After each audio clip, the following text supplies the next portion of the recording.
Hello, it's Sarah again. Um, Scouting the human soul still. And I am very nervous right now because I'm about to share a presentation that I have been working on for a long time. And I'll share that story with you briefly. Um, this presentation is about bitterness. And I began this PowerPoint, I think early summer 2020, so over 2 years ago. And I had completed it and was even asking people in Facebook and just gathering intel and research on this presentation, and felt like, okay, I'm ready to put it out into the world. COVID has taught me these lessons so far. And then George Floyd was murdered. And my bitterness shifted watching the state of our country here in the United States, not so united,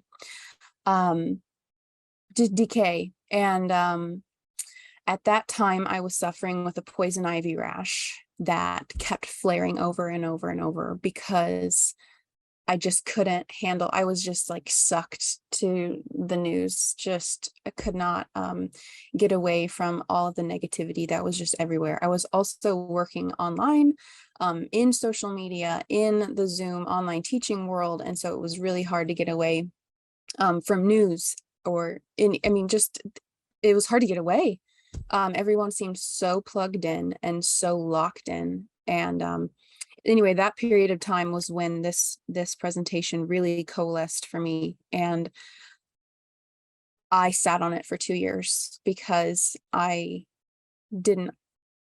had to work through bitterness myself. And so what you're about to see is 2 years of my processing on what I'm about to share. So this will be a very different presentation than it was intended to be. But maybe this is exactly what it was intended to be, because having processed some emotion, bitterness more, and practiced processing. I've practiced processing bitterness because it doesn't go away, as we'll get into. But learning how to deal with it in my life has become more of a practice, and so much about my life, my personal life, my professional life has changed since I first made this. So yeah, we'll dive in. So this presentation is called Tasting Bitterness, an Embodied Approach to the Flavor and Emotion of Bitterness. I wanted to share this before I started sharing the PowerPoint, I forgot, but using taste and biblical history is what this presentation is about. And I am not using this as a way to share about the religious texts or the practices or religion in general. I had a religious upbringing that I no longer practice, and that is a huge part of the way I think and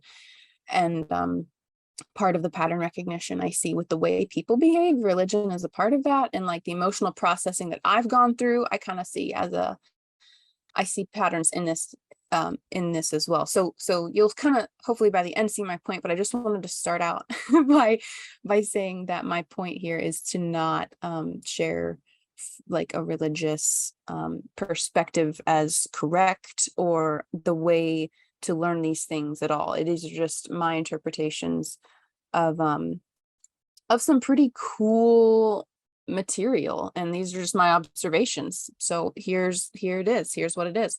So tasting bitterness. This is an embodied approach to the flavor and emotion of bitterness using taste and biblical history. It's gonna get weird, y'all. I'm gonna try to be funny because that'll also loosen my nerves here. Because plants are funny. So here we go. So yeah, you see this picture of coffee, right? The number one bitter plant that we consume on a regular basis is coffee here in the world. So what gives me certification to talk about this? My experiences, I already mentioned it a little bit, but I am an herbalist. I am a nutritionist. I am an embodied yoga teacher. Most recently, I did some naturalist studies, which I feel like is just the word to encapsulate all of that. It's just, I'm a naturalist. I like observing the natural world and finding patterns. And so this is kind of, yeah, now that I have the language even to say that, this will coalesce even better now at this point in my life. So do I have to use the mouse to? No. Okay. So this is the aspects, these are the aspects of bitterness I will be going over tonight: the flavor, the emotion, and the way of being. So by the end, you should have the differentiation of those things. When I say bitterness, you know, it just means a lot of things. So I'm going to break it down. I know this is an overview of kind of I'm going to plant an emotion seed, right? And then I'm going to describe modes, which I'll get into. And then I'm going to talk about the bitter flavor, a historical ritual that incorporates that bitter flavor, an emotion plant. I'm going to bring the emotion seed that I'm about to plant will be sprouted into an emotion plant later. And then I'll end with a personal ritual that will hopefully tie it into your personal life, that will make this meaningful and applicable. So these are the rules of my exploration. So this is just kind of how I think and kind of what this presentation kind of came from. And this is just for the purpose of this presentation. This is in no way like based off of anything or like the way to go up, you know, the way. This is just kind of for this PowerPoint. This is kind of how I broke it down in my brain, Sarah's brain. So it's numbers. So the rule of 1, 2, 3, and 4. So 1, the word, the idea, bitterness, bitter, the word bitter. When I say it, what comes to your mind? We'll start there. Rule of 2, as above, so below, in, without, whatever. Nature is human, but like what am I trying to say? The flavor and the human. So the flavor and the human, both are nature, is my point. But like getting more technical about like nature connection. How do we get more in touch with nature? Actually, this is the nature connection practice, this presentation right here. So like breaking that down, where does flavor meet human? Rule of 2, flavor, human, plant, human. Love that intersection. Probably my favorite intersection that I've discovered in my life so far. Human, plant, people, plant. Love it. Rule of 3, cardinal, fixed, mutable. These are the modes. This is where the bitterness goes. Rule of 4, the qualities. This is how it goes. This is earth, fire, air, water. This will all come together later. So this is just some exploratory tools for me and for you now. Emotional bitterness. Okay, so this is the emotion seed. Get ready. Where does bitterness show up in your life? So start there. Sharp taste. These are the definitions. Sharp taste, lacking of sweetness. This is the state of bitterness. This is when you actually taste something bitter or sharp. And this, I mean, that can be an emotional experience too, like the sharpness of like, wow, that was sharp, that was cold, that was harsh. This is in our language. We experience flavors kind of in an emotional way already, kind of in the way we communicate. Anger and disappointment is the trait. So the emotion of anger, the emotion of disappointment, that kind of leads to bitterness, and that can be a trait and a pattern in a life as well. In the same way, like the pattern of food would be, what you're ingesting, what you're putting out, they can all be patterns in that way. So just planting that little emotional seed right there at the start. So modes as a tool to move bitterness is kind of where I'm getting at here. Like I said, I started this PowerPoint 2 years ago. So if you see me, I'll try to touch base on everything that I'm reading. I did, of course, go through and edit it lately, and like that's why it's updated. But there's a lot of information here. So I'm going to take my time and read through the PowerPoint as I go and explain as I go as well. So the definition of bitterness is the sharpness. We just went over that. Sharpness, taste, lack of sweetness as the flavor, and then the emotion, anger, and disappointment, and being treated unfairly, and resentment. We're going to talk about those different emotions too, like resentment and anger as well. So these are the modes. Cardinal, to enter. This is the beginning of the season. Fixed, you'll see we're a theme with shapes here. That's the triangle. You'll see that it's kind of like an arrow. The fixed is the blend. There is no corners. There's no direction. There just is the roundness. This is so. I've never explained this before, so work with me here. And then mutable is the transmutation. This is the throwing. The enter, blend, and throw. This is the end of the season. So, let me bring it all together. These are the three modes: cardinal, fixed, and mutable. These are, if you recognize these terms from astrology, that is because in astrology, the 12 houses are broken down by the 4 elements. That means there are 3 houses, or three, in each element. Those 3 are different energies of that element. Energies would exchange whatever word, different aspects. They're different modes, different movements of that element. So there is a cardinal earth, there is a fixed earth, and there's a mutable earth. There's a cardinal air, there is a cardinal fire, there's an immutable fixed fire, fixed air, mutable air. You get it. And I say that because like I mentioned, the rule of 4 is the qualities, so that will come in handy later. But right now I want to focus on this being the enter, cardinal being the entering the season, like the here I am. You didn't know me before, but now you do. And then the fixed, the blending, like, okay, so I've met you. Here we are in the middle of the season. We already have the systems planned out. I already have met the bitter thing that has come into my life, and I am now dealing with the bitter thing that has come into my life. And then mutable, the throwing out, the throwing away, being the transmutation of that bitterness. So I'm just gonna stop sharing really quick and explain that a little bit more. So I use the words enter, blend, and throw. That came from Aikido. My teacher, Paul Linden, who I've interviewed before, check out his videos, has used that as an example to me to understand the spiral of Aikido and the movement of Aikido. So like I'm taking in what's coming towards me in the martial arts, the attacker or self-defense, the attacker, and I'm dealing with it, I'm processing it, and I'm deciding what to do next. And in Aikido, that is to non-violently handle my attacker and with love, put them down.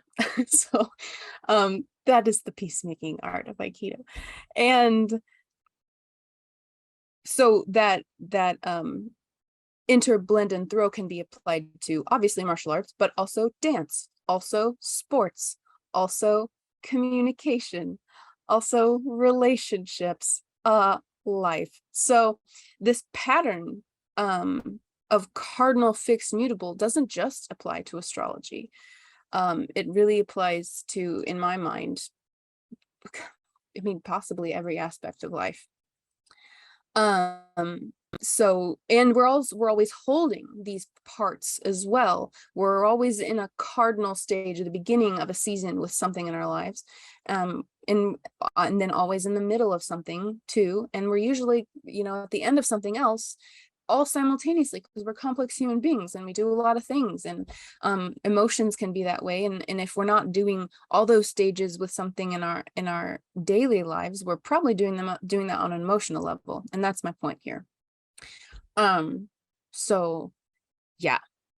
So cardinal is the importance of identifying the bitterness. Coming back to bitterness now, the cardinal is the importance of identifying the bitterness. The fixed mode is the importance of feeling it, embodying it, being aware of it, getting to know it. And then mutable is doing something with it. And we'll get more into that later. That's part of the ritual talk. So, why does my mouse not like? Okay. Oh, so these are the other things I want you to remember. Yeah, this is what we're saying. We're saying I see you, I feel you, and I move you. That will come in handy later for the ritual piece as well. So the bitter flavor, this is where my nutritionist and herbalist self get to really come through, and I love it. So the benefits of the bitter flavor as a flavor is a digestive aid. Now, if you don't even, I was going to say comprehend that, but that sounds rude. But the flavor, I explain this to people all the time. I'm, as an herbalist, I make bitters, I sell bitters, I talk to people about bitters all over markets and all that jazz. And the flavor of things is medicine to the body. And that in and of itself, like, let's start there. So tasting a bitter flavor does something.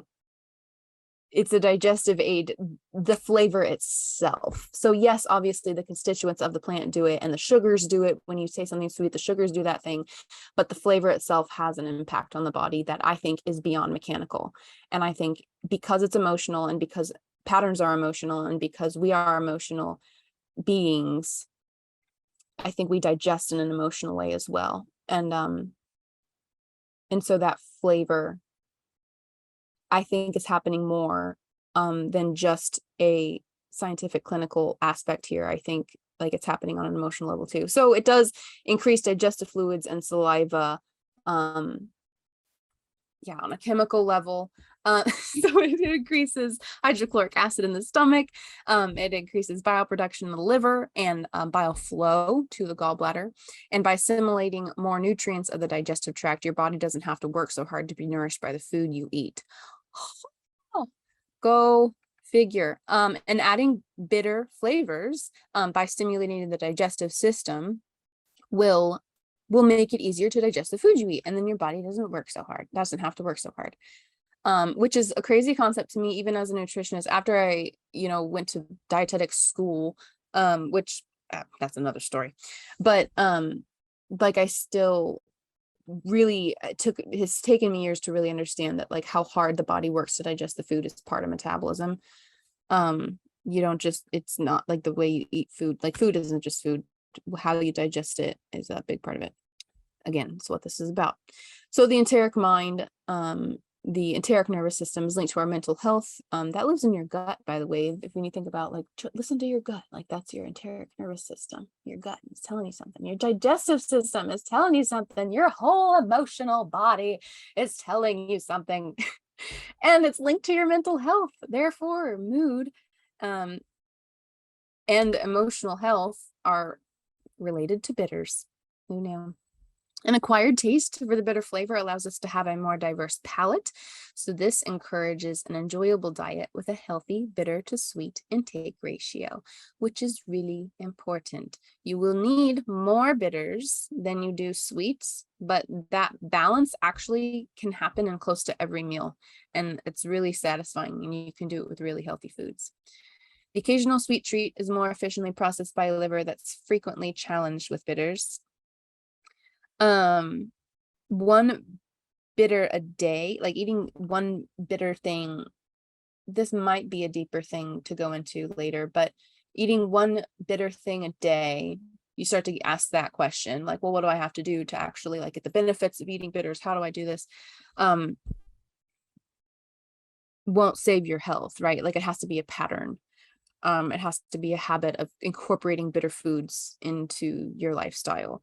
In the same way that, like, having a bitter day, like a really shitty day where you're just a bitter person and hate the world, like, that doesn't make you a bitter person. Having days like that all the time and inflicting that bitterness upon others, that would make you a bitter person, but we'll save that for later too. So bitter moderates hunger and blood sugar, and sweet flavors often do the opposite. Bitters will help lower your blood sugar, and that's why your body will digest sweet things better if it has a regular intake of bitters, bitter flavors, bitterness, bitter foods.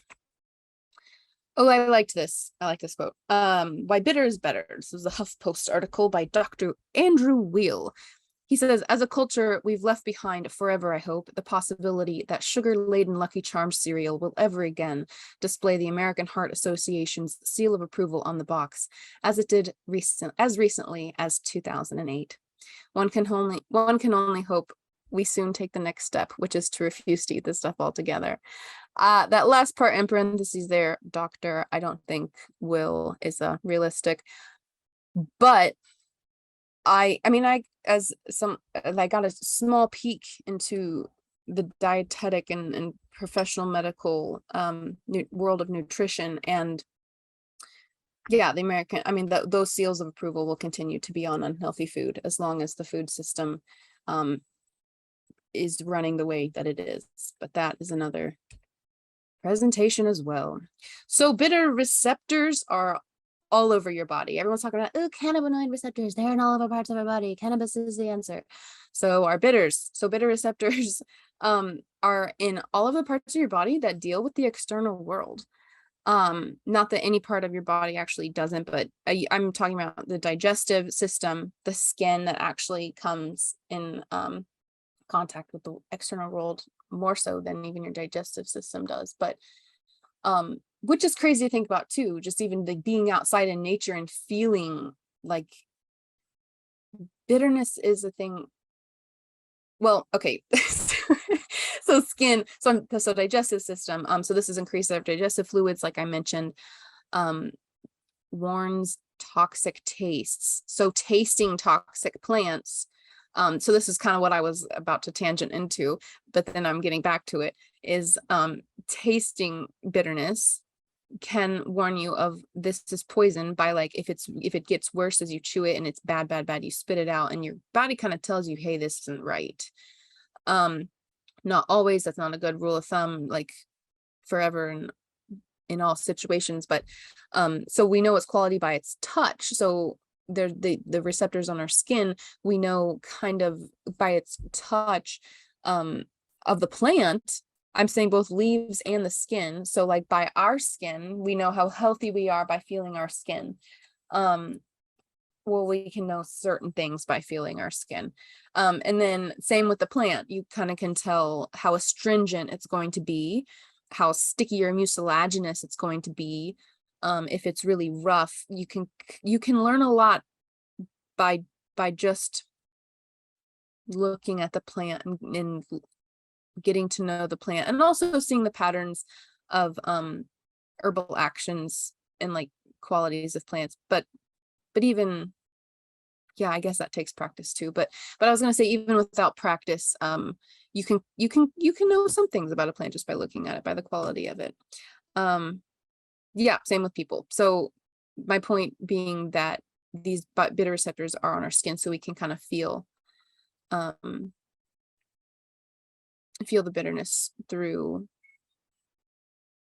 more parts of our body than I would even think is possible. But then in a respiratory system as well, so you think about the smoke and steam of bitter plants, they could open airways, so depending on the plant and the situation. But I was actually doing herbal steams at the beginning of COVID, or simmering bitter herbs that had antimicrobial properties, that were very astringent and high in volatile oils, that put out into the air and kind of had that steam in the air that was carrying scent that had that, like the moisture of breathing it in I was activating those bitter receptors by breathing it in.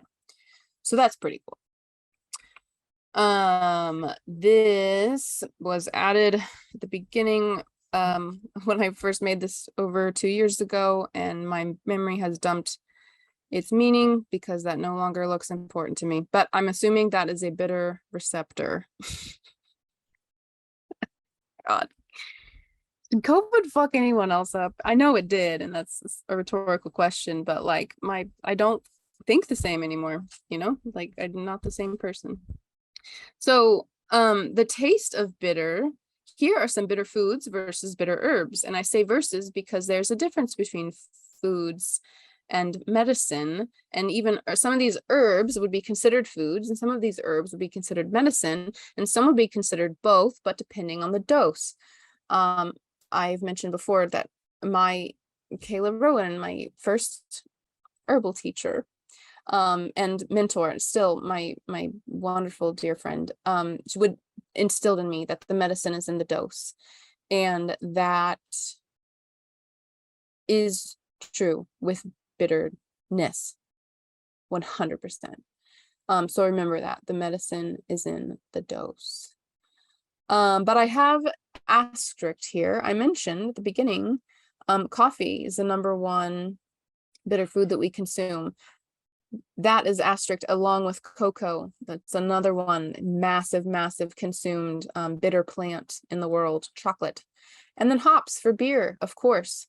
Now think about the mass consumed coffee, cocoa, and hops. If you think about the mass consumed coffee, chocolate, and beer, it's all sweetened. It's all ultra sweetened. You can get dark chocolate and strong coffee, like, you know, black coffee that doesn't have sugar in it, and super hoppy IPAs, but like most people don't like that stuff. Most people have that affinity for sweetness that doesn't even like make people think about any of the other plants on this list. So that's just something to think about. There are a lot of other options out there, and I would say if you don't know what any of these are, and you are the person that just fit the description of like, yeah, I love my sweet beer and chocolate and coffee, like those, or those things sweet, I love those things sweeter, fine, that's fine. There are ways to adjust and train the flavor and the flavor, the way you perceive the flavors, by adjusting your palate. If dialing down the sweetness and up the bitters is something you would like to do, which I suggest, as is my message here.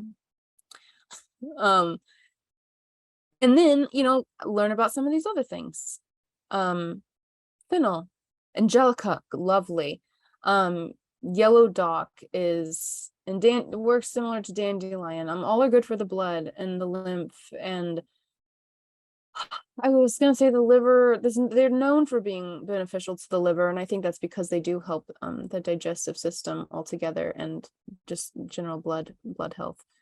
I don't like to say blood purification anymore. Blood cleansing. I don't like that language around blood so much. So cool. Historical ritual. This is relating to a bigger body. What did so first we were relating to our own bodies and the plant kingdom, and now we're going to relate to a bit that pattern on a bigger scale. So when I look at people and humanity as a whole, where has bitterness come in? And it's come in during the Passover. And if you are Jewish and have observed the Passover, you know infinitely more about this than I do. I am not Jewish. I have not participated in a Passover. I've not made a Seder plate. I have not participated in the storytelling, the ritual, been with a family, none of it. So I'm saying that upfront, I've not done this. I've only asked a lot of people who have and who regularly do practice Passover about their experiences and their practices. So that's where some of this comes from.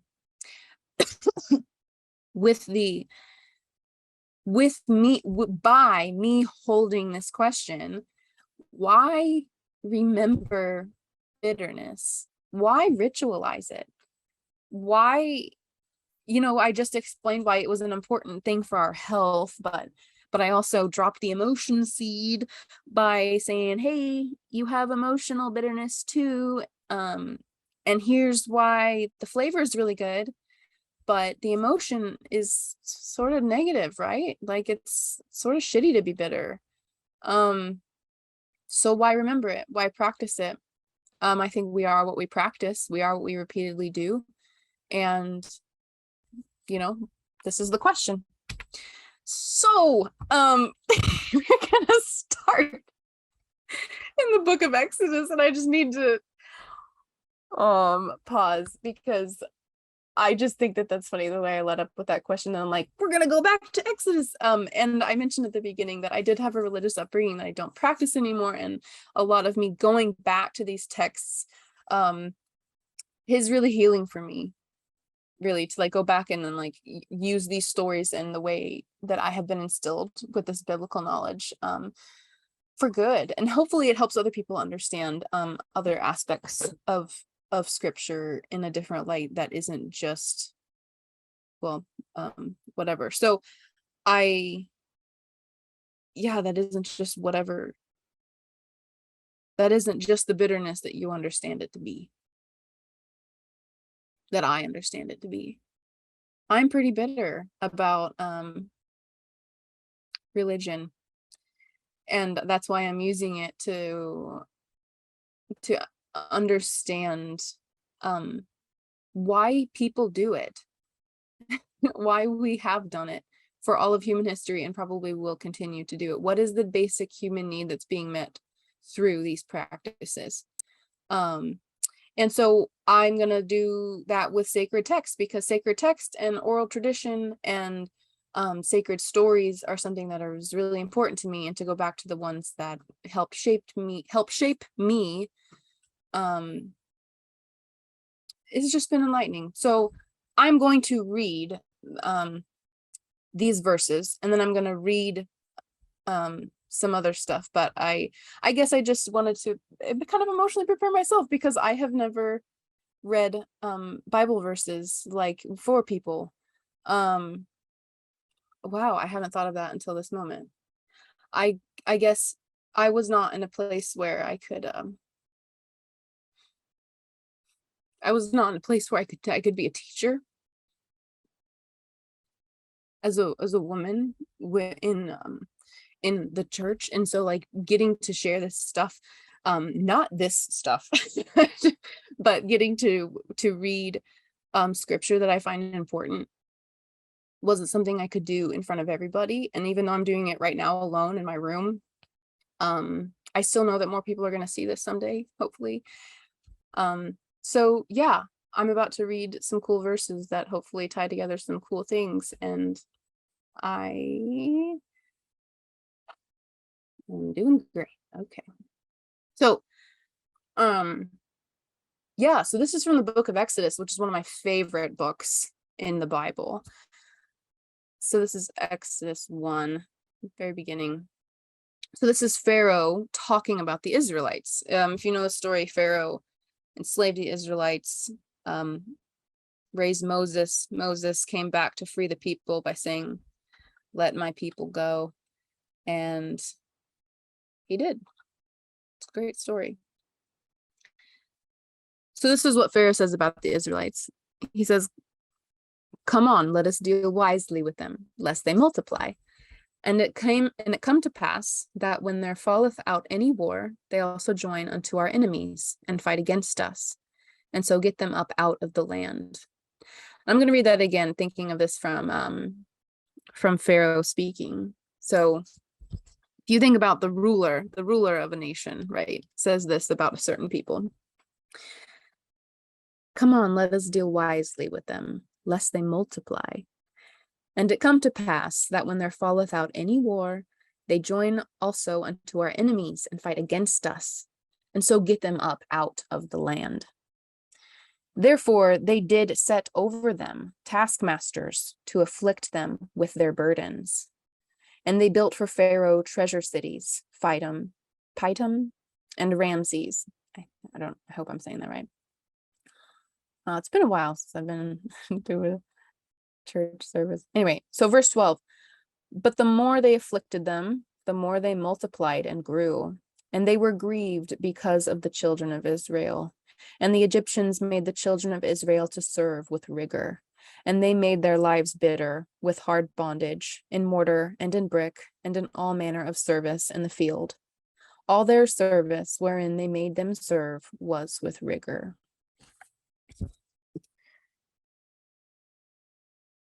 Oh, so yeah, I guess it's just interesting. I'm also observing myself right now, like me needing to stop sharing the screen, I guess. That those verses are very impactful for me, and that story is very impactful for me. And I did some research on the word rigor and made them serve with rigor, and what that means to make someone serve with rigor. rigor by definition is the severity, strictness, severity, or harshness as in dealing with people.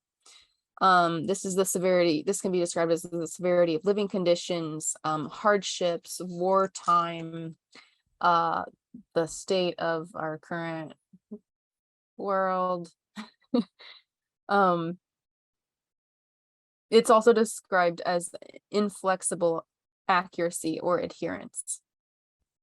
And I don't mean to be flippant about saying like the state of our current world. I don't mean to sound dramatic or make that like an overstatement, but I guess one of the things that I'm working through is the state of humanity post-COVID. That is truly one of my missions behind making these videos and like putting things out into the world, is because like we need to be having different conversations and putting ideas together that seemingly don't belong together, like this weird presentation. So not only is the practice of making people serve with rigor unbearable, and it is also unsustainable. And this, I'm saying this because it is still applicable today, that this situation between Pharaoh and the Israelites, in this case slavery, which is a pattern throughout human history, in all of the ways people can hold each other in bondage. And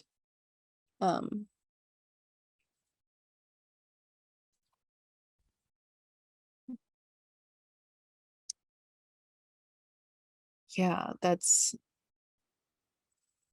maybe it is an overstatement. I don't know.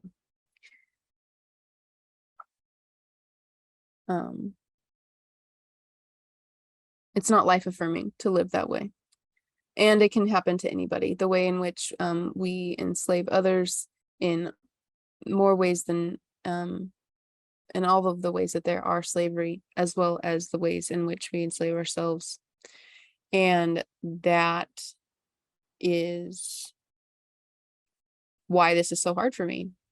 That is why this story is so impactful for me, because I feel like the reason this is so hard for me is because of the ways in which I was raised to believe about myself. And it's taken me a long time to understand that and to think differently about myself. And I suppose that's everyone's task, right? But I guess I'm just like reckoning with it and trying to make something useful out of it, which is this weird work. But I don't think it's life affirming, obviously, and I don't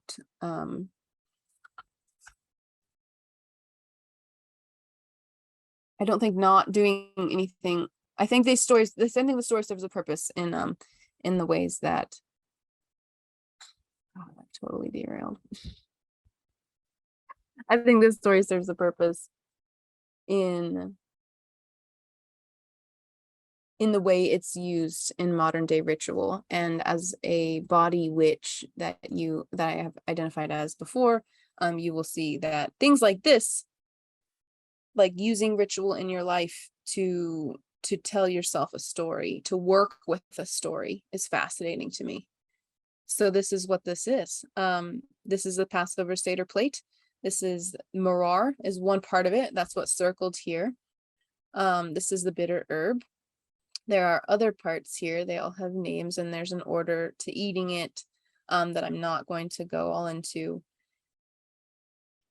This is from chapter 12 of Exodus, the mitzvah of maror. The mitzvah is the practice, or the celebration. Is mitzvah the celebration, or is it like a, I forget the definition technically, but so the maror on the Seder plate are the bitter herbs from the book, chapter 12 of Exodus. Your lamb shall be without blemish, a male of the first year you shall take it out of the sheep or from the goats. So this is talking about sacrifice and what you would put on the Seder plate.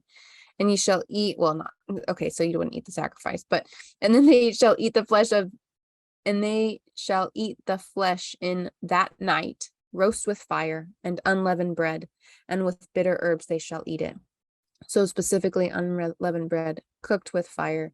Yeah, I said the word sacrifice. I don't know if I would use that word in this context. I take that back. Maybe you would, maybe you wouldn't. I don't know. Maybe other people have an opinion on that. So the meaning of maror. So I'm not going to read all of this. I got this I'll share the resources later, but the summary is that during the Seder nights, this is after you eat in the matzah, they prepare to eat the maror. The maror, dip it in I think it's charoset, the sweet mixture. It's apples, nuts, wine, and other things, depending. I've talked to different people who have different recipes for this. So that's the cool thing about the research that I did do and asking a lot of people. Is that, different people prepared their plates in different ways, which I think is awesome. So once you dip the maror in the sweetness, you're not to let the maror linger in the charoset. That's to not dilute the taste. And shake off the charoset. I don't want to keep saying that word wrong. I should just forget now. So straight away, once this is done, you do a blessing, and then once the blessing is made, you eat the maror straight away. You should not speak between. So I highlighted this part right here. So I think it's interesting that the bitterness is dipped in something a little sweet. You shake off the excess sweet, so you have a little bit of sweet, but mostly bitter. And then you make a blessing. And then right here in the highlighted part, once the blessing is made, eat the maror straight away. You should not speak between making the blessing and eating the maror. If you did speak, if it was about a topic that was not related to the meal, you repeat the blessing. This is the power of the word. Words. The word. Rule of one. So even as, so ideally the maror should be eaten about a mouthful, blah, blah, blah. Even as you rush to eat your maror, however, slow down enough to chew it, since tasting the bitterness is an integral part of the experience. Swallowing it whole without tasting it does not count. And so this that also highlights to eat it in a certain amount of time. So this ritual is so interesting when thinking about the meditation on the quality of the plant. So the bitterness of the plant is what is being contemplated here. This says the theme of Seder night is remembering Egypt. First, we sit down for, I did look up how to pronounce this one. Man, am I tired or what? First, we sit down for, I'm not going to say it, because it was different than how I thought. So the first step of the Seder, when they use their gifts, is Magid. It's the speech. It's the preacher. It's the traditional Jewish preacher who uses this skill. So that's kind of what the practice is, which I think is just cool that that's the practice, is to tell the story. So the first step is when we use our gifts of speech, creativity, and imagination to recount the story of our slavery and redemption. But that's not enough. The story is still limited solely to our mind. When we're done, we take out the Passover foods to internalize that feeling of freedom through our very actions. When we eat the maror, the bitter taste grants us an appreciation for the hardships our forefathers endured. And ideally, if we were able to savor the Paschal lamb, its rich sweetness would show us the freedom that followed.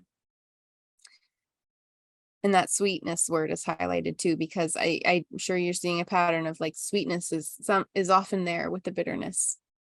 The bitterness is important and it's the integral part of it, but the freedom that follows is a part of this practice. The sweetness of, I think the sweetness of coming together in ritual, I think, is another aspect of the sweetness that this ritual does for people. So they embittered our lives with hard work. The bitter taste of herbs reminds us of the bitterness of our slavery in Egypt. The Mishnah, which is the first compilation of all of the oral tradition, so oral to the texts. It was the first text put together by the oral tradition. And so with oral tradition and with herbalism, and this is just because I love studying herbs and history, are the different types of herbs that were eaten on the night of Passover. And this is disputed, and like I said earlier, like I asked different people different things, and it kind of varies people to people. A lot of people use horseradish, or parsley. Well, there's parsley water to represent the tears, the bitter tears, salt water, parsley, bitter, salt water. There's a picture here too. This came from the source that I got some of this from. The bitter herbs are eaten to remember the bitter slavery of the Israelites in Egypt. They embittered our lives with hard work. The bitter taste of the herbs remind us of the bitterness of our slavery in Egypt.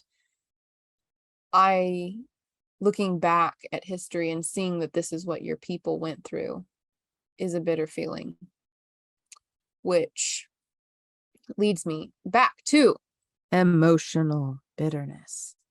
So back to the second definition, well, one of the definitions, whatever, of bitterness is anger and disappointment at being treated unfairly and resentment.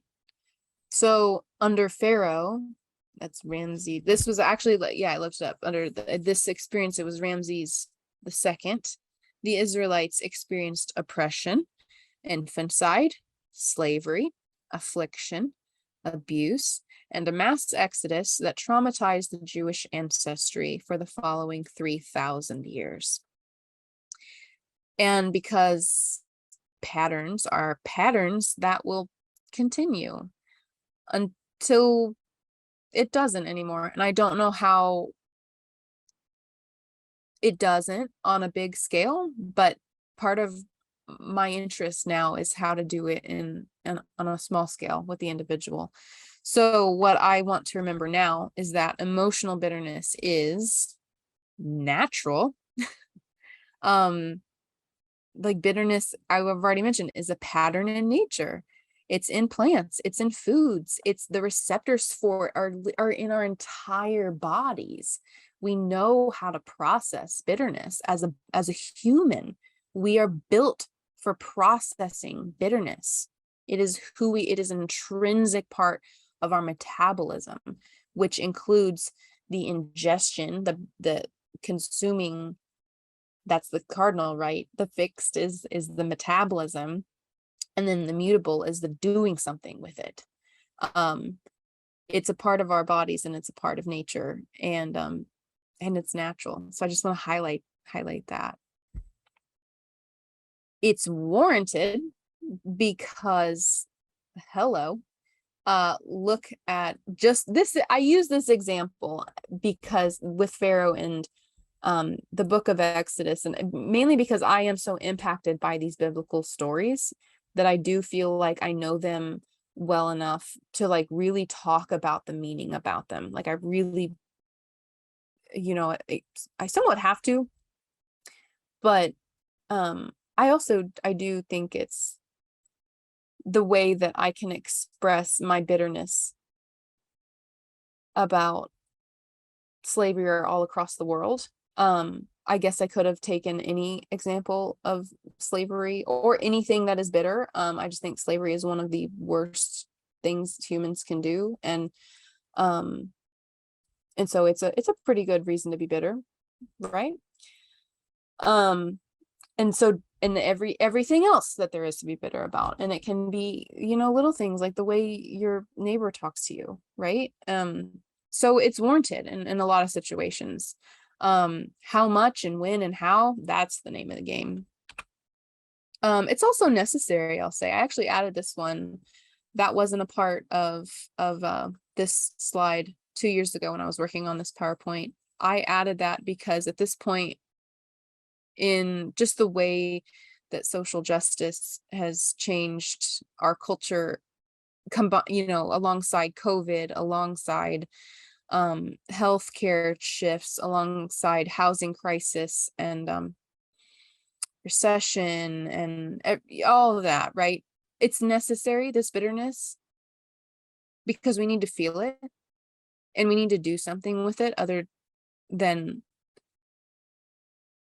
you know, the bullshit patterns we fall into that don't actually get anything done. Like real change is going to take real emotional processing and real communication and real teamwork and real trust and real love and real power. And I don't think we're ready for that until we can digest the bitterness and look at it squarely in the eyes. And we don't want to do that. But who am I to say anything about what I shouldn't use even we, I don't know what that means. Here we are, we're starting from ground zero with like, what are emotions? And so that's actually where we're going next. Emotions are experiences in the body to me. If you're work in all sorts of fields that deal with emotions where you had to learn about this stuff in like a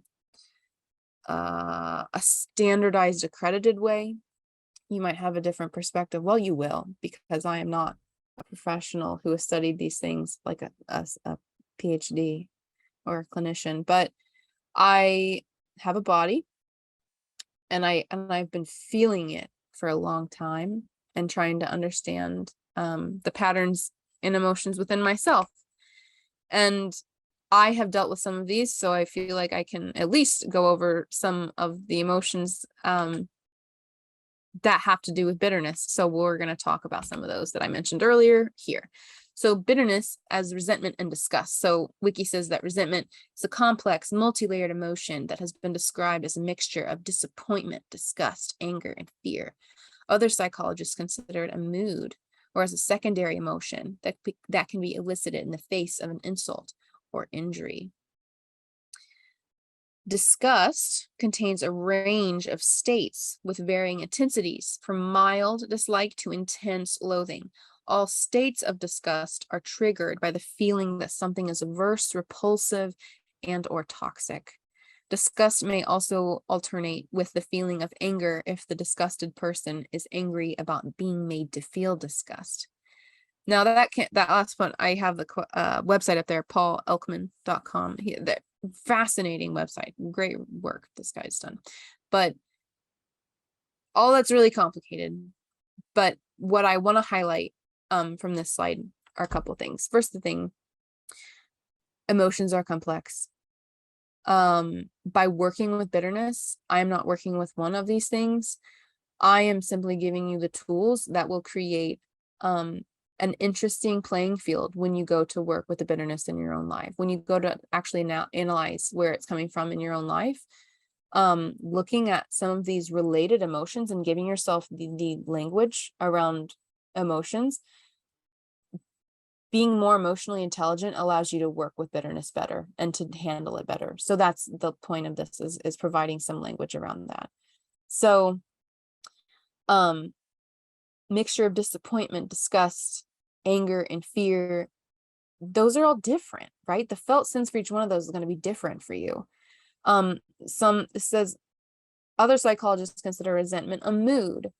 So a mood versus an emotion is an interesting thing, because you are your mood. I contrasting, different practitioners have said different things, I've heard, but like if you think about like the mood is the thing you're putting out and then the emotion is the thing that you're processing, your mood affects most of the people you come in contact with.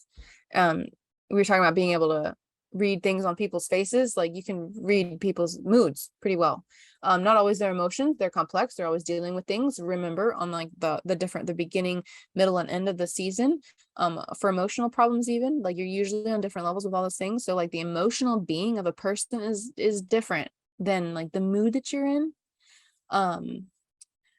And so, or secondary emotion that can be elicited in the face of an insult or injury. So even a secondary emotion is a thing to differentiate from a mood or primary emotion. I don't know. The secondary being the thing that comes in the face of another thing. So like bitterness you might not be able to track bitterness in your own life by saying like, oh, this is where I'm bitter.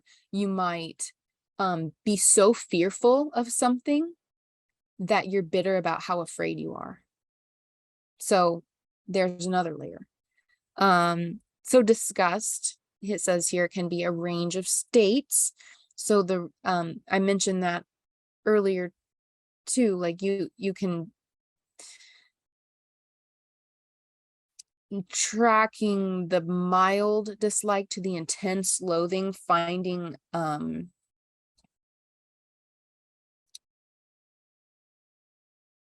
a way to put your finger on that dial. That's the key. And like being able to tell when you're going from the mild to the intense, and not just with disgust, but all ranges, all with bitterness too. And then it says all states of disgust are triggered by the feeling that something is averse. And I just highlighted states because like it's a way of being, right? It's triggered by the feeling, the action, something is coming in to your field, something is entering your emotional body, saying something is averse, repulsive, and or toxic. So something is coming in, that's the cardinal, and triggering you and saying, hey, something's wrong. Disgust may also alternate with the feeling of anger if the disgusted person is angry about being made to feel disgust. So that's going back to like, you can be so fearful that you're then bitter about how much fear you feel, and vice versa. So this is really complicated work, which is why something as simple as a Seder plate or like the personal ritual I'm going to lead you through isn't like the end all be all, like not even close. Like as a ritual, it is the practice that gives you space and opportunity to explore these emotions, because they are so complex that it requires a practice to feel. Right? So what type of emotional awareness tools do you have? How do we come in contact with these emotions? Putting your finger on the dial, as I said. Breathing or centering. The next one is breathing. Tension, perception. This is the narrative, the story we tell ourselves. Relating, identifying, and neurology. So to go through each of these quickly, centering is I'll say ABC centering: awareness, breath, core relaxation. You can also say for the C, awareness, breath, connection. So core relaxation, as well as connecting, like where do I feel connected in my body, connecting that core to the mind, like head, hara, or hara being here, like if you can see me, head here, your belly, essentially your belly, your head, your heart, that connection, finding that connection, awareness, breath, connection, centering, finding when things are getting overwhelmed. If you do have some sense of that dial and you're getting more into an intense, like overwhelm, triggered anxiety, or whatever the up the nervous system dial is, notice and center.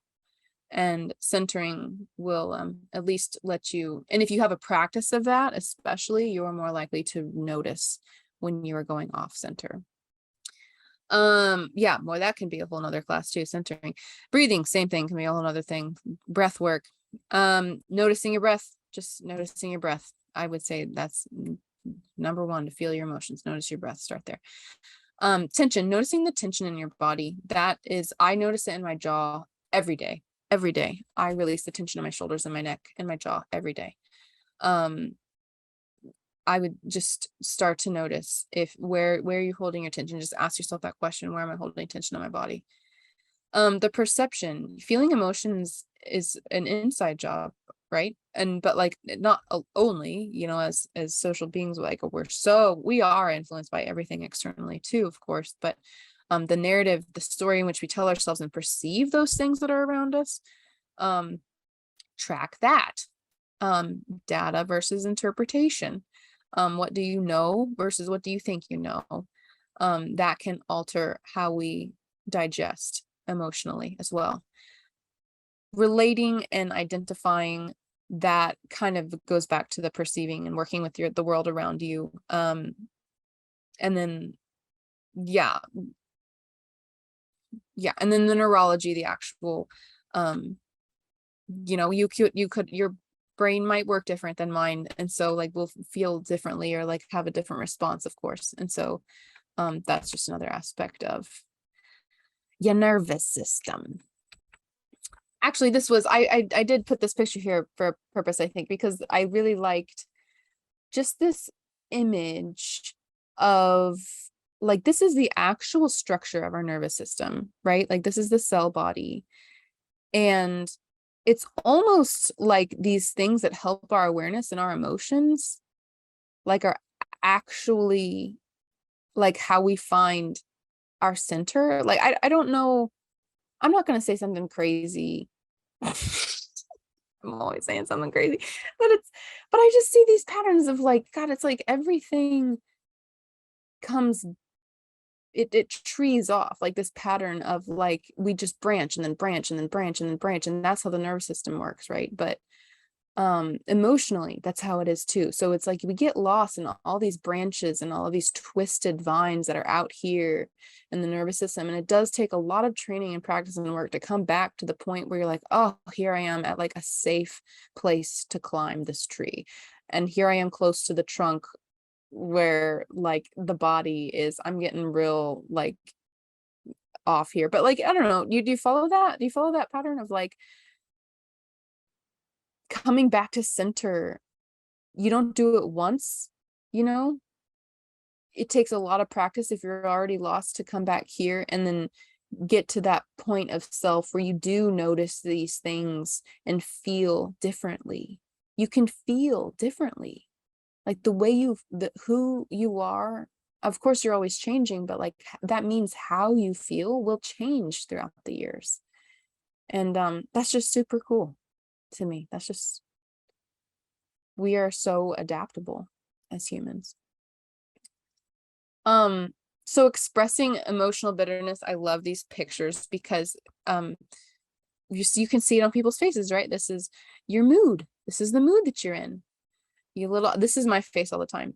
This is why I started this work, because I was like, why is my face always scrunched up? I don't like, my brow is always down. Like I'm always disgusted at something. And I was like, why? What's wrong? It's not just me. It turns out there's a lot of things to be bitter about, which is where this work is coming in. So are these negative emotions, is my question? Are there benefits to expressing anger? There's actually a lot of research around that. And like, is it good to like have, what's the word people use now in therapy? Like, letting it out, tapping into it. This is actually a question we'll get into with the ritual stuff too. Like, do you have to go to the trauma in order to heal the trauma? Do you have to get angry in order to process anger? Do you ever like let it go? Do you ever like get full rage so that you can feel it and then like feel like it's over after that? If you never picked it up, how do you let it go? If it just is a part of you, if it's just an intrinsic part of you to be able to express these things, how do you stop that? I don't think you do. I think you change your relationship to them and you notice how they affect you and you notice their effects on other people. And I don't know. I mean, I'm still working on this. I just think it's interesting. This is beautiful and horrifying and scary because like, look at all these different levels of emotional classification. So this is the means by which one may distinguish or contrast one emotion from another. It is a contested issue in emotion research and affective science, which is just hilarious to me. It's like, of course it is. We're all emotional about our emotions.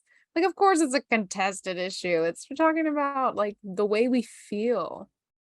But you could say that about a lot of research and science. This is a contested issue. We have yet to decide how things really are always. So emotions as actions in the body. This picture here is from Paul Ekman, who I mentioned earlier.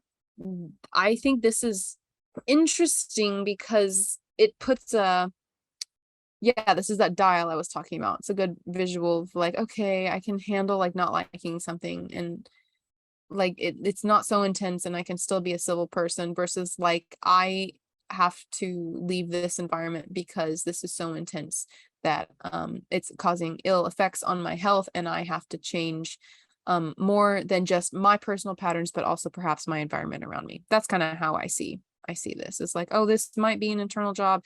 This is definitely an external job. But you might have a different take on that. So I'm not talking about being able to read micro expressions or someone else's face. I'm talking about the emotion as a bodily experience. I'm just going to, this is a nuanced thing that I have had different realizations about throughout the years. Like, we're not talking about the body. We're talking about feeling as a body, not living in a body. So I'm not saying like, oh, my body feels this way.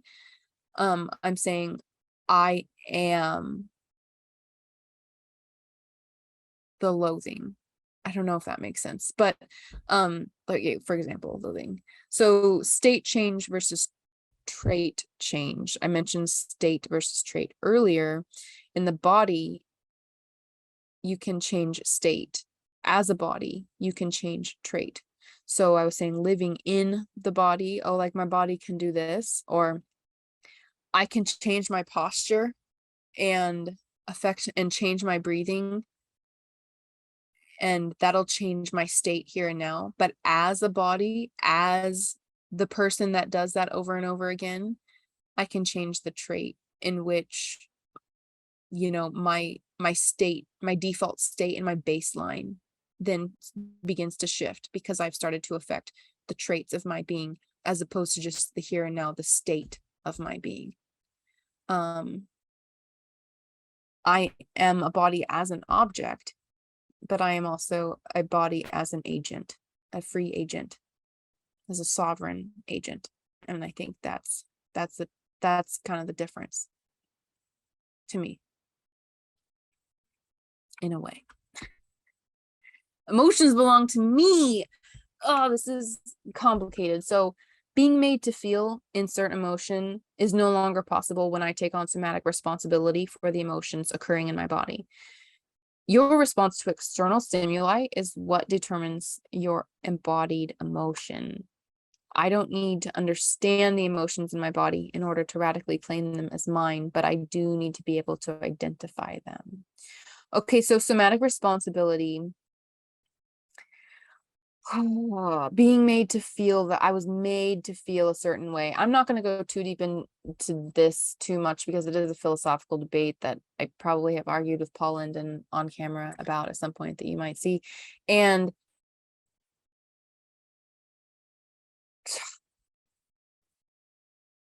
somatic responsibility, I think I clung on to it so hard that like I needed that sovereignty so bad that I almost took on more responsibility than was mine.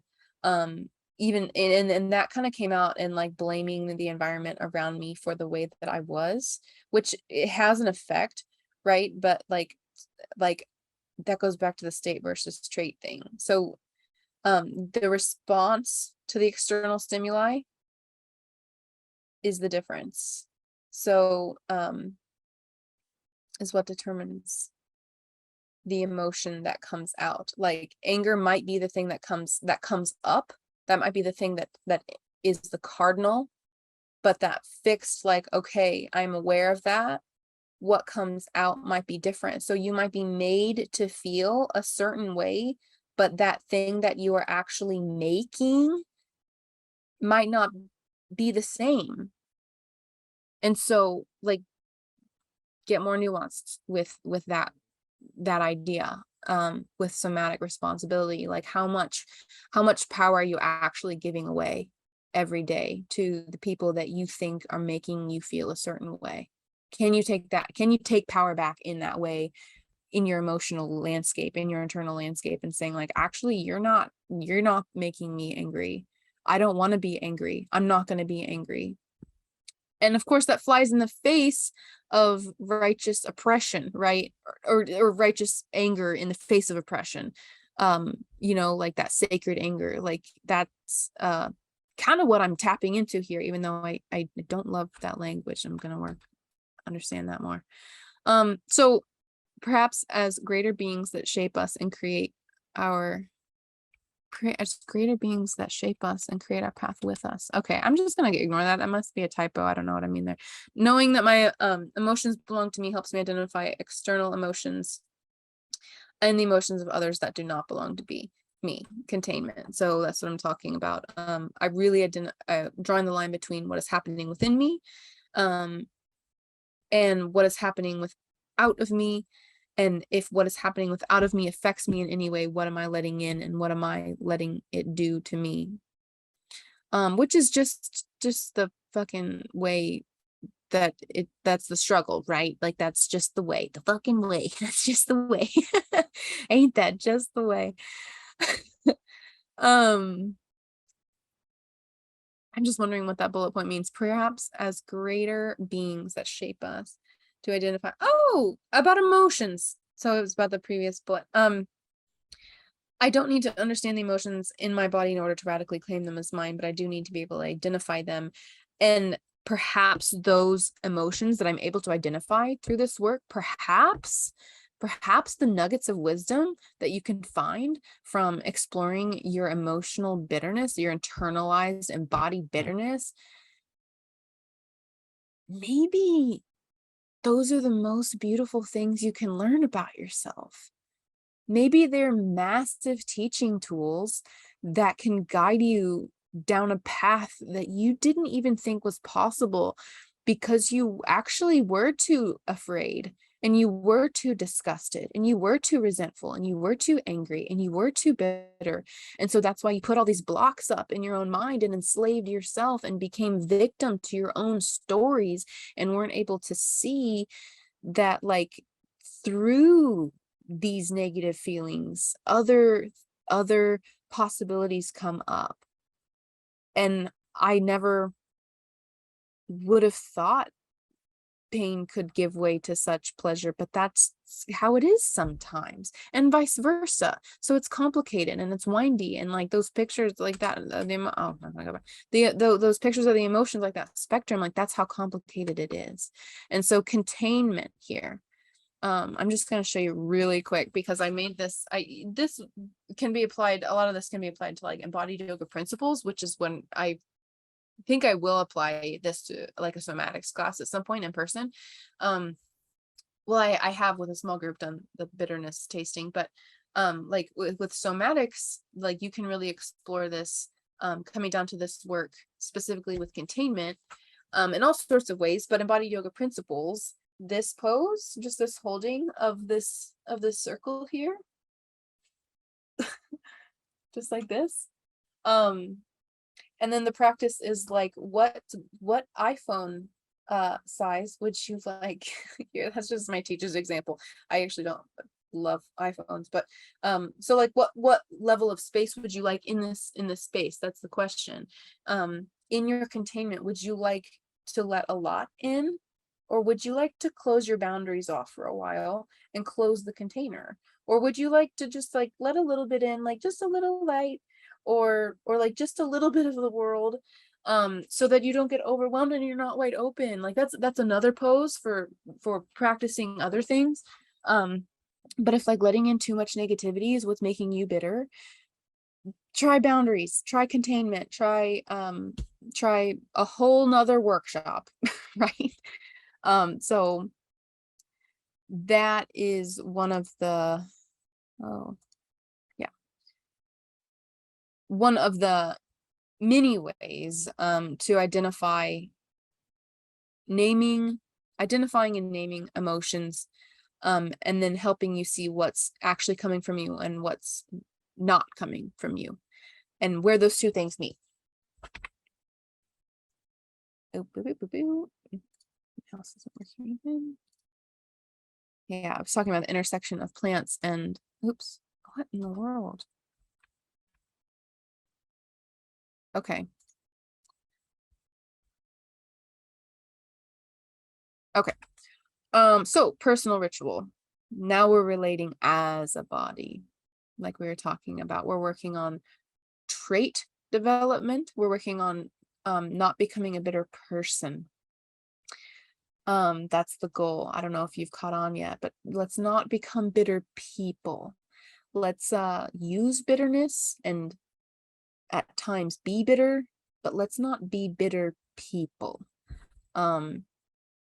So now we're relating to bitterness as a body so that we can practice bitterness so that it doesn't consume us. So tasting bitterness, this is receiving. I was actually receiving pose. I had that in there from, that's another Embodied Yoga Principles pose. I'm not going to go through that now, but because this is more about creating your own bitter herb ritual. So you can, these are the steps. I'm just going to go through it, then I'm going to drop the PowerPoint, but you can, so to do this, you loosen all the muscles in your face and neck, relax, seated upright, breathe from a loosened and relaxed belly, and drop a dropper full of bitters on your tongue. So it says, allow the muscles in your face to move how they please. Do not try to change your instinctual reaction. So I'm going to show you here a couple of bitter herbs that, or bitter herbal concoctions that I've made. Like this is a sleep one I actually made for my wilderness school friends on a trip that we really needed. This is the coldest night of the year so far, and yeah, anyway, we needed help sleeping, and I knew it would be a rough night, and we didn't sleep that much. It was like 25 degrees, but it rested me somewhat. It calmed us down at least. Maybe. Anyway, I see you going to storytelling with herbs. I love it. There's some reasons.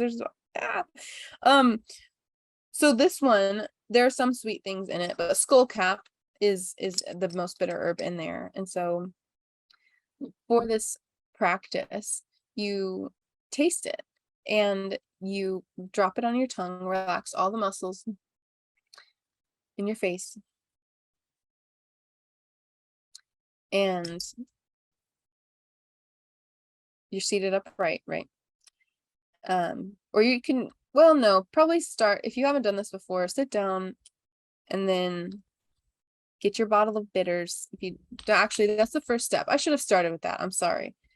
If you don't know about bitters, you don't have to use a little bottle of bitters right now if you don't want to. You can, if you don't even have this or know anything about it, go to your fridge and find like the most bitter food you can find.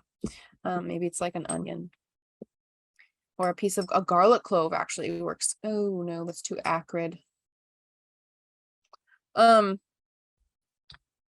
once you're relaxed and comfortable, I'm gonna try sage leaf, which is not typically, it's just very astringent. It's not a typical digestive bitter. But I'm going to show you the difference in a couple different ones. That's why I got out a few. So this is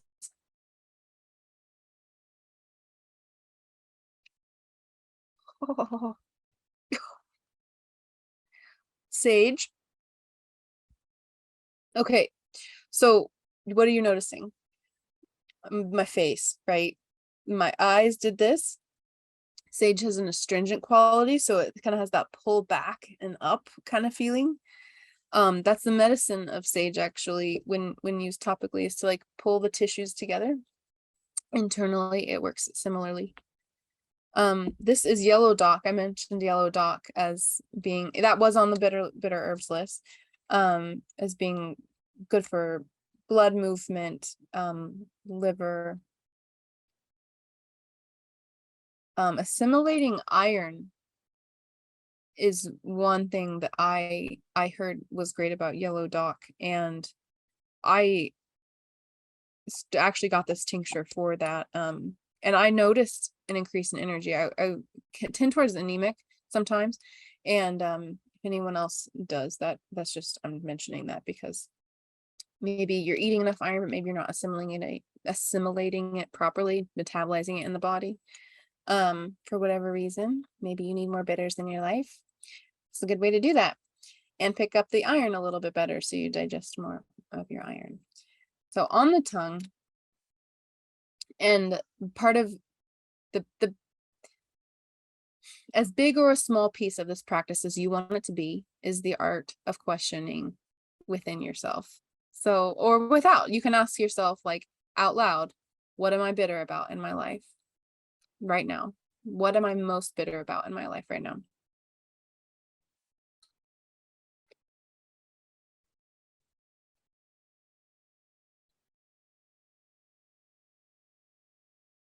Okay, so what's the difference with that one?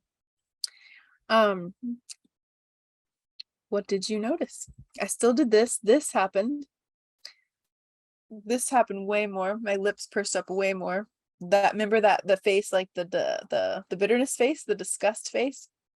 That was the anger, the fear, the fear lines. Yeah, let me do another one. This one has mugwort in it. This was on the bitter herbs list as well, but it also has valerian root in it. This is my sleep blend that I make for myself. It's passion flower, valerian, mugwort, and St. John's wort. Oh, it's a good one. But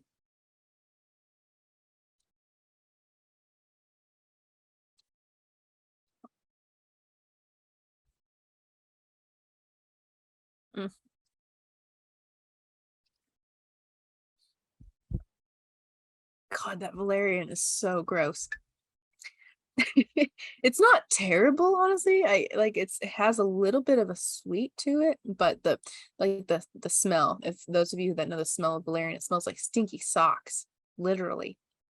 It tastes kind of like it too. Not really, it tastes like a root. But that smell gets in your head, and it's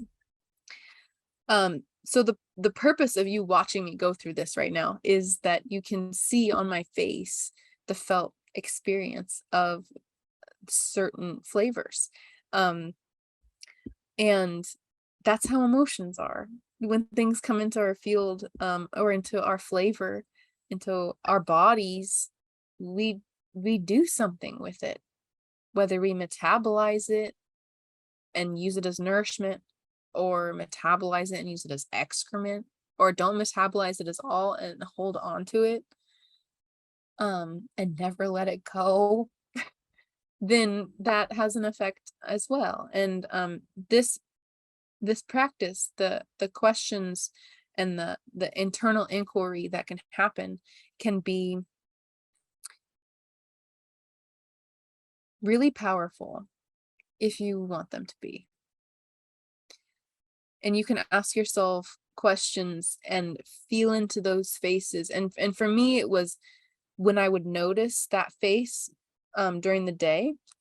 I often have a bottle of something on me, and I normally would, if I were taking in bitters for a digestive purpose, like I was talking about the benefit of bitters, you would not do these for those benefits. Okay. I have bitter blends that are designed to be digestive stimulants, and like these do have, like yellow dock more so than the sage leaf has that digestive stimulant purpose. The mugwort in this one even more so, but the rest of the herbs in here I wouldn't take as a digestive stimulant, because the other herbs are more active towards a sleep aid, and so it would be more of a sleep aid than it would be a digestive stimulant, although it has that effect because those constituents are there. So this is the thing about the dial, is it's going to be a little bitter, it's going to have that benefit, the sleep one, but the purpose of it is the sleep blend. So and so to taste the sage was tasting more of an astringent quality than it was about the bitter quality. The sleep one, the valerian, was very strong. This one though, however, this is an immune glycerate. A glycerate has sweetness in it, so all of these were pure alcohol, no sweet added at all. This has a glycerin, vegetable glycerin, added to make this herbal blend, which is very bitter, more sweet. This is the kind of medicine I've been taking lately. Not glycerates yeah, not glycerids, but the bittersweet medicine. And I've actually been using this pretty regularly, this one. Yeah. Yeah, OSHA's in this, which is a very strong acrid herb. As well as the echinaceas, both echinaceas, elecampane, golden seal, very powerful bitter herbs, prepared to be extracted in a high medicinal way that's shelf stable. But now it's easy medicine for people who have a hard time taking medicine because it's bitter and gross. So like children, or like people who don't like tinctures, or people who need a little more bittersweetness in their lives instead of more bitter. And one of the reasons I've been taking this is because I'm breaking out with poison oak. And one of the reasons I'm recording this class tonight is because the poison oak has irritated me so much that I'm finally like, Sarah, you need to stop procrastinating on the things that are most important to you. And that is poison oak. A friend of mine told me last night that its other name is medicine oak. And I love that learning, is that it is medicine oak to me this time. Because I finally got so irritated about this work. Like, it's so important, it's so meaningful. And yeah, so that is the practice of how you can taste bitterness in a way that you can tap into your own emotions as well. I think I will do more hands-on practices on ways to do this in a separate class, and not in this presentation. Right now, I'm going to get back on track and hopefully answer more questions about receiving the bitterness and holding it and knowing what to do with it as we go. So I dip the center of your tongue into a bowl on here. Like, when you do that, you can kind of hold the bitters there on your mouth and on your tongue, and taste them as long as you can. Oh, the other thing, yeah, if you can use other foods, and if you don't have bitters, and like I said, that you can use different tinctures and different bitter plants, different extracts. You can, yeah, email me if you have more questions about that.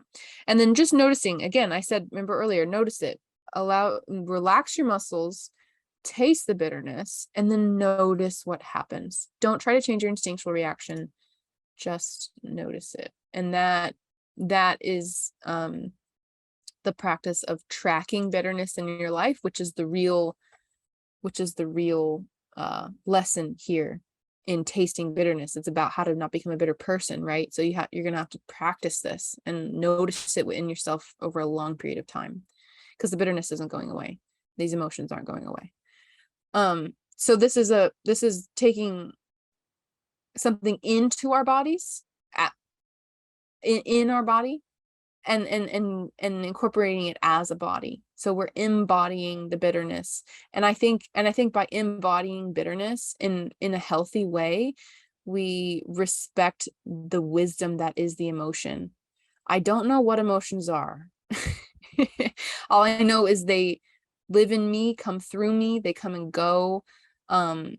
They seem like an intrinsic part of my human nature. So that's why I care so much about them. Being bitter. Okay, so this is said we don't want to be bitter people. So when you follow your face naturally in the mace that it wants to move in, yeah, once you find that face, if you want to practice this some more, so make it 10% worse, or like more bitter, or like more intense. When you have that, if you are working with this on a level, like in that moment, like I said, this can just be like, I notice I'm making a face, or I'm feeling negative about something. I take the bitters on my herbs just as my practice. Just a reminder, keeps my digestive system and emotions flowing, just taking the bitters as a part of my health routine. Or there's a moment that comes where I'm like, oh, I have it, I'm working with this emotion right now, and you pull out the most bitter thing that you can find, and you taste it for real. And then I think being in that state while you're working with that trait is really powerful. So saying, I feel you, I see you, I feel you, and I taste you, like working with flavor in this emotional way is interesting. You can see where is it in your body? Is it can you locate it somewhere in your body? Maybe that's kind of an abstract question for you, but if you have an answer and it's not in your body, maybe it means something. Can you move it?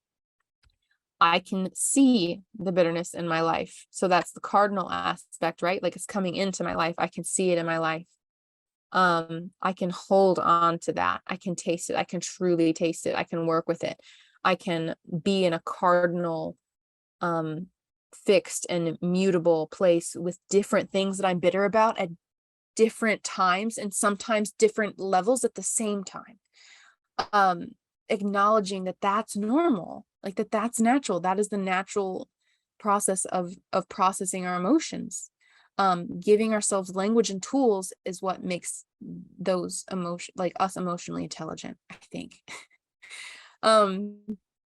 So yeah, that fixed middle of the season, I can hold on to this bitterness in my life.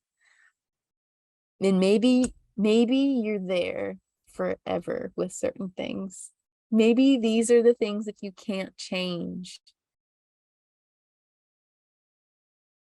And maybe to some degree you can let go of some aspects of that emotion, that complex, like instead of just like, I'm just angry at the system, right? Like nuance the emotion, nuance the language, process it so you can let something go and change it. So like, I can now change the direction of the bitterness in my life. That's the throw. And I like this visual here, like of showing the arrow changing direction on the square, because earlier I didn't think that was super clear. Like, how do you throw a square? Like, it seems so solid and sturdy and stable, and it is, but like notice like because there's 4 points here, so 1 point with a circle, or maybe none, could be argued, maybe, but like then 3 gives it a direction, but 4, there's something really stable to me. Like, to me, that's the earth.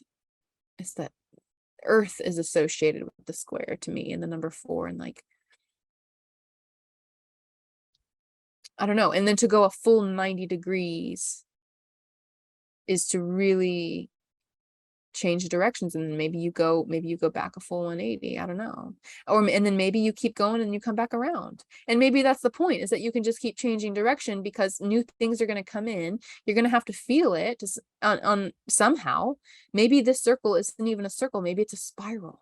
Like, maybe it's moving in multiple directions at the same time in a circular way that then allows you to completely change course. And maybe none of these shapes matter at all, because they don't. They're just arbitrary to the thing which we're talking about, which is emotional digestion.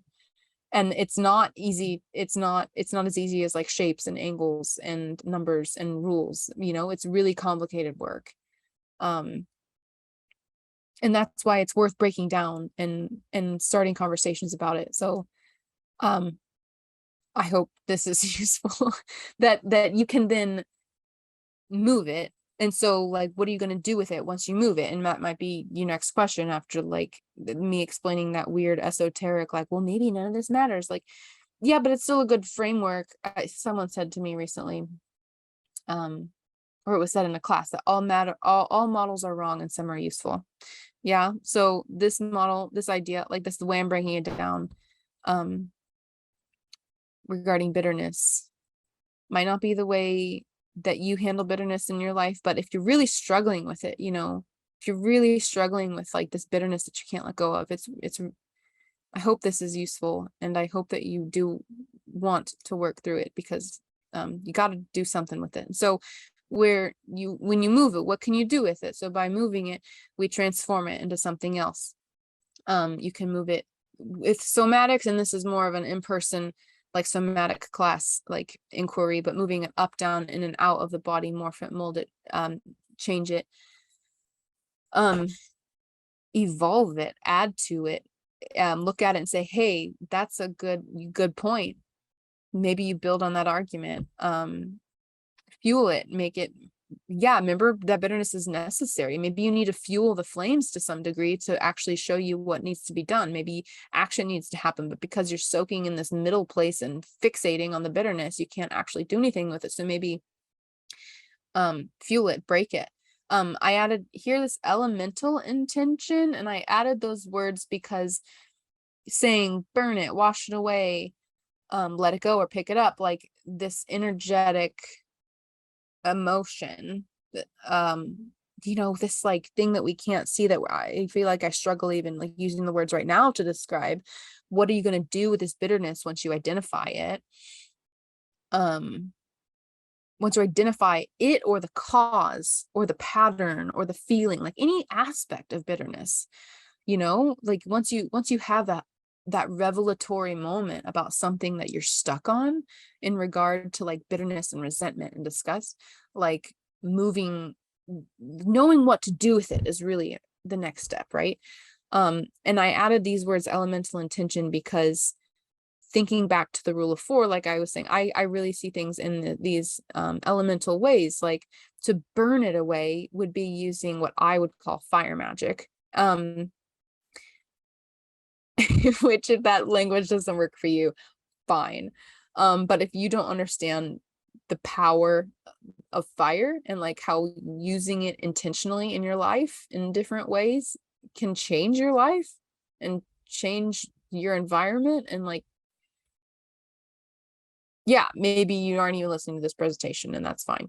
But there's power in using various elements and different intentions with external entities like elements to move emotions through us. Remember I said my favorite intersection was plants and people. Plants absolutely have these elemental components or aspects, and they work with fire, water, earth, and air in the same ways that we do. So to me, that there's just a lot of overlap in the ways, and my practice shows it too. I mean, like the things that I've done with fire magic, like I put burn it away on a bunch of candles, and like use those candles in different rituals and ceremony, and like the intention is there, and I feel like that intention is then reflected back into me through the embodying the ritual of it, and like watching it and feeling it burn away, or wash away in a bath. Herbal baths are very sacred and symbolic to me in that way. Like you literally extract it from your body and wash it away. Let it go, pick it up. So that can be, you can go do that in a physical class, like in a somatic class. We would actually do this, like we would identify it and then like physically like let things go or pick things up and like see how it feels in the body. And in partner work and in the community support, like that can be very powerful too. So and letting it go would be like air to me, like letting it blow away in the wind, or whispering something onto the wind. God, I mean, that's air magic. I whisper things to the breeze all the time, and like we call it in wilderness awareness school, like catching songs. Like when you catch a wild song and it's just a tune that you sing to yourself in the mountains somewhere alone, and you never remember it again. And it's like, what kind of magic is that? Like, where did that come from, and why did it come through me, and what purpose, what did it serve? So yeah, and then picking it up, like I said, that square earth is very like picking up that structure, that weight, that thing that holds me down. Maybe that bitterness needs to be like held down and immovable. Maybe you need to like always be bitter about that thing, you know and maybe that's not healthy, but maybe it protects you, or maybe it protects somebody, and maybe it's what's helped you survive. And that's the idea behind all of this, is like maybe what works for one time doesn't for another. And that's the thing, is that you have this toolkit of when these two objects meet, me and the thing, like whatever the thing is, the bitterness, the story, the thing that holds us back, the resentment, the disgust, the fear, that we can integrate. And it's so funny that this is a Star of David, and that the Passover being a Jewish tradition, like I don't think that this was intentional. Like this term imbibition is an alchemical term, and I found it in an old alchemical text, this term imbibition with this symbol of transmutation. And I couldn't, like, it was some obscure alchemy source. I don't even know if I could find it again, because I did look for it again. I couldn't. But the absorption of one substance by another was this botanical description of imbibe. Well, that's the botanical definition. Imbibition, the absorption of one substance by another, but the alchemical definition was like the absorption of one substance by another thing, and then to the point that that thing then bursts and changes form. So this is the seed. The seed takes on so much water that that fixed structure of the seed is then transmutated or mutated and breaks and can never be ever again. Like that seed will never be. So now it's a plant. This was like the seed we planted at the beginning of the presentation, right? Like we grew the plant throughout, and we got more into emotions. And it can never go back. You can never go back to being the seed. So this is the beautiful David White. Revelation is a terrible thing. Once you find those nuggets of wisdom that you will find if you really dive into exploring your own embodied bitterness, is you can't ignore them once you hear them. Like once you find them, you got to remember them. You got to ritualize and remember why you're on the path. I don't know, whatever, and because you are on a path. And so if you're on a path of bitterness, being a bitter person, then that's something you should be aware of. I mean, you deserve to know that, right? You'd want someone to tell you. And you can find it for yourself. And that is the medicine of bittersweetness, is that by reminding ourselves that we are bitter, we are reminding ourselves that we are sweet. And so the mutable, transmutated form of bitterness that I want to leave you with is to absorb that bitterness with sweetness. And this, both are a part of us. The bittersweet emotion and mindset are, I think that this is, I was saying earlier that like to receive bitterness is an intrinsic part of our human nature. And I think that's because one of our most natural states of being healthy is to hold bittersweetness, to hold emotional bittersweetness, and that mindset of whatever bitterness comes into my life, I will remember the sweet and tender as well, so that I'm not consumed by the void, right? So both are part of us. I hope that lands with some of you when I say the void, but like what I mean by that is to be consumed by negative, dark emotions to the point that you don't get to achieve what you want in this life, and more than what you want, but like maybe something like a divine purpose. Like I believe in purpose, and I believe in a meaningful life, and I believe everyone deserves that. So yeah, and you can find that through exploring bittersweetness. So the definition of bittersweetness is pleasure accompanied by suffering or regret. Like, or then another definition is being partly bitter or sad and partly sweet or happy. Yeah. And so here's this quote by Susan Cain that says, she wrote this book called Bittersweet: How Sorrow and Longing Make Us Whole. She says, whatever pain you can't get rid of, make it your creative offering. And that's kind of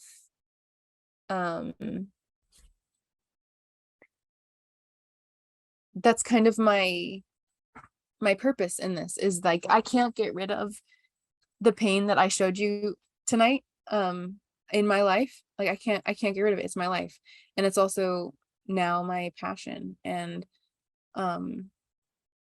like, that thing that you just witnessed, that little presentation, was like 10 years of emotional processing. And there's a lot more. I said, like, I could do tangent classes from a lot of that material. So I'm really curious what you think, and if you think any of that was interesting or helpful. The very end, like ending on bittersweetness, I think that is to accept suffering. What was it? How did it say it? To pleasure accompanied by suffering or regret. I just don't know how to do that, y'all.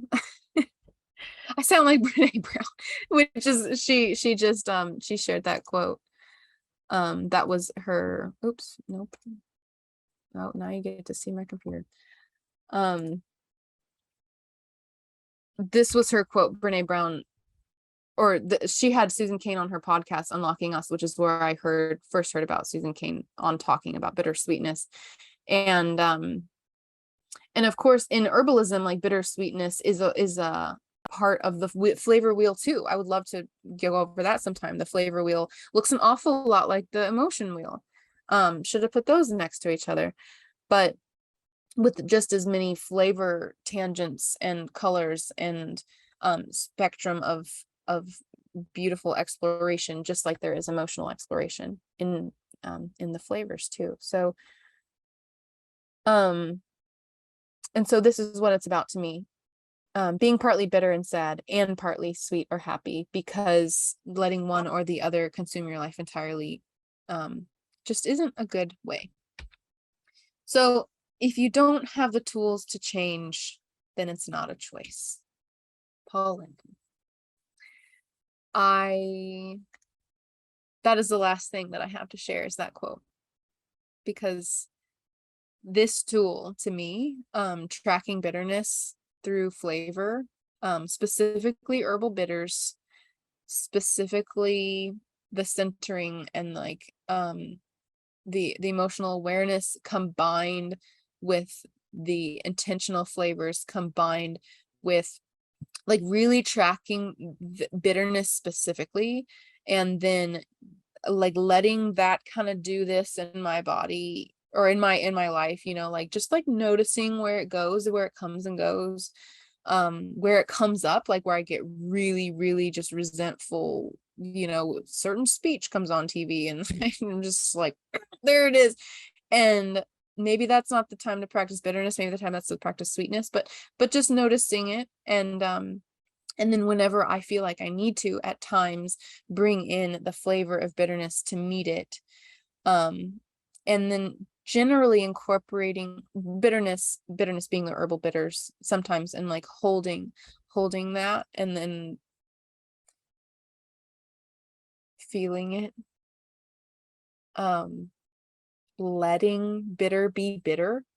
I think that's part of this medicine that I've found too, is just like, and especially with my poison oak rash, like the medicine of being so irritated, I just want to claw my skin off.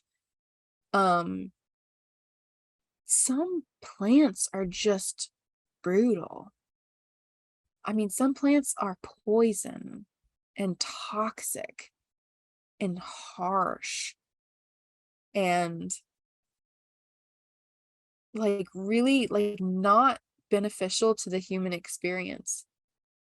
And I think that's where it really ties back in to the historical context and the political context for me, is like that there are things happening, just like there are toxic, poisonous practices and systems and structures and organizations and laws and things that like we can't even begin to work through as a society until we can like identify and communicate the nuance of what we're trying to solve, and slowing down to have that conversation is what is just my intention, my goal. I don't know how to do it, but this feels like a way to start. I suppose I'll tie it up there. Yeah, I feel like there was something else I wanted to say, but maybe I've said it. I really hope that was helpful for you all.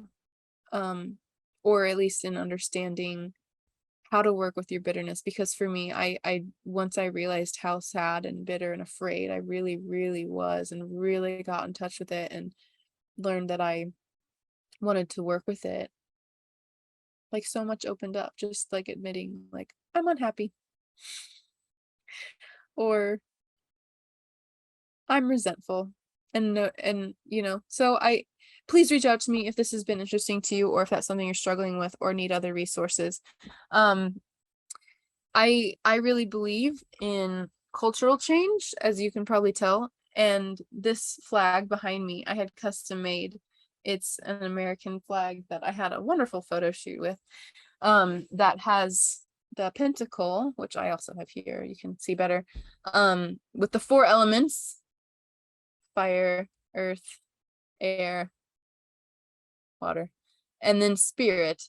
That's the spirit is the 5th element that ties all the others together. And I feel like that's how I live with the natural world, is the natural world is woven into me.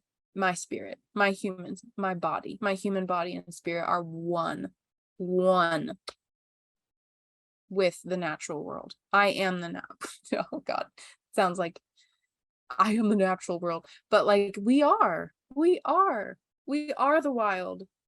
We are nature. This whole fighting that we think is back and forth and divisive, well, it's incredibly divisive because it's dividing the one. We are inherently unified, and we're really rebelling against that. I think we have this myth of separation that's like crumbling, and I hope that coming back to nature is the end of like corrupt, evil tech empire, or like what's the technocracy? Like, what the fuck is happening, you guys? I'm sorry that it's taken me this long to like put content out in the world, like, but I've been afraid for a really long time, and this is the most toxic time there is to like start saying something about it, but I'm going to. So, till next time.